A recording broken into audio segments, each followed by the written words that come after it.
Washington, AP. The White House says President Donald Trump's upcoming budget will propose a whopping $54 billion increase in defense spending and impose corresponding cuts to domestic programs and foreign aid. The result is that Trump's initial budget wouldn't end budget deficits projected to run about $500 billion. White House budget officials outlined the information during a telephone call with reporters Monday, given on condition of anonymity. The budget officials on the call ignored requests to put the briefing on the record, though Trump on Friday decried the use of anonymous sources by the media.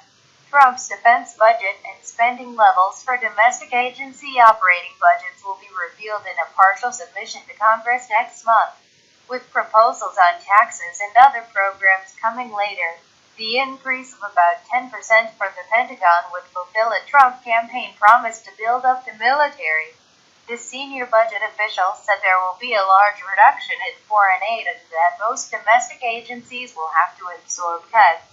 He did not offer details, but the administration is likely to go after longtime Republican targets like the Environmental Protection Agency. The tentative proposals for the 2018 budget year that begins October 1 are being sent to agencies, which will have a chance to propose changes. In Congress, Democrats and some Republicans are certain to resist the cuts to domestic agencies, and any legislation to implement them would have to overcome a filibuster threat by Senate Democrats. A government shutdown is a real possibility.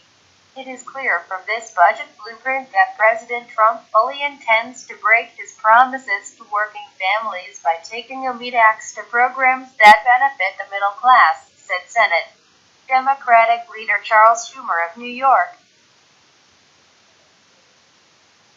A cut this steep almost certainly means cuts to agencies that protect consumers from Wall Street excess and protect clean air and water. The White House says Trump's budget also won't make significant changes to Social Security or Medicare.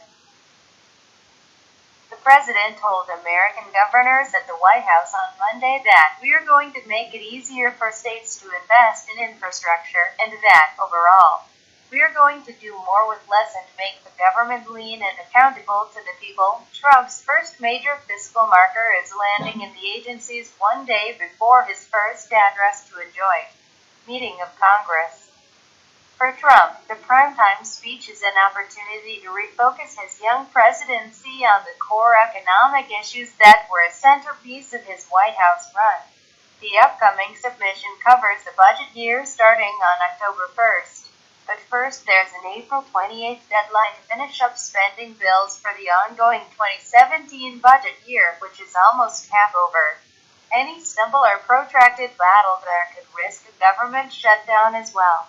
The March budget plan is also expected to include an immediate infusion of 2017 cash for the Pentagon that's expected to register about $20 billion or so, and to contain the first wave of funding for Trump's promised border wall and other initiatives like hiring immigration agents. The president previewed the boost in military spending during a speech Friday to conservative activists, pledging one of the greatest buildups in American history.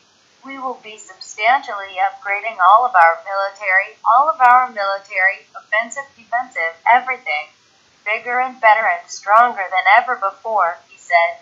In an interview with Fox News Channel's Sunday Morning Futures, Treasury Secretary Steven Mnuchin said cuts to Social Security and Medicare would not be part of the administration's first budget.